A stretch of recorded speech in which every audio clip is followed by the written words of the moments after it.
Nigerian documentary photographer and author Dayo Adedayo says quality primary and secondary education is the bedrock of development for any society. Speaking in an interview with the News Agency of Nigeria in Lagos, Adedayo says if he is in position of authority, such as the president, he will build more prisons and also make it a punishable offense for parents who do not provide their children with adequate education. If I'm to be the president of Nigeria, then I have a control of all the states or of the nation. What I will do is this. I will build more prisons. That's the first thing I will do. I will build more prisons. After building prisons, I will sign an executive order that if your child is not in school, you will be jailed. No option of fine. That's number 2. Number 3, I will pay teachers much more than anybody working in the oil and gas. So you make teaching attractive.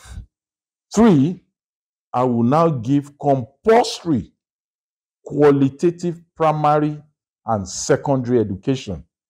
I don't care whether you go to university or not, it's none of my business. But qualitative primary and secondary education. Then I will set up technical schools for those, because not all of us have the brains. I can't be an engineer, that's why I'm taking pictures. I'm not a serious person. So taking pictures is not a serious business. You just have to have an eye for it. I can't be a teacher. I can't be a lawyer or an accountant, but that's what I know how to do. But if there are technical schools that can take care of those who do not have the ability to pursue education up to university level, they cannot take up all those skills. Then lastly is the values. We've lost our value system. Everything is money, money, money, money, money. And unfortunately, money is not it for me. Money is just a paper. It's when you don't have it that you think it's everything. But if you have a skill, money will come to you. If you don't have a skill, there's nothing. And that is why you see a lot of the young folks going into Yahoo, Yahoo, Yahoo Plus. And I'm 60 now. I've never seen anybody doing Yahoo that lasted 10 years. I've never seen anybody that went into armed robbery that did it more than 10 years.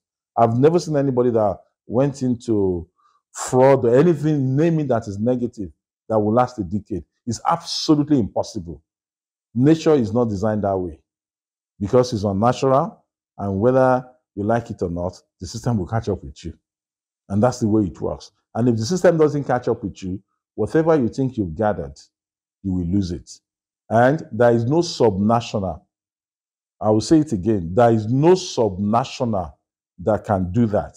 And that is what happened to some states in Nigeria when some states declared free education, free health.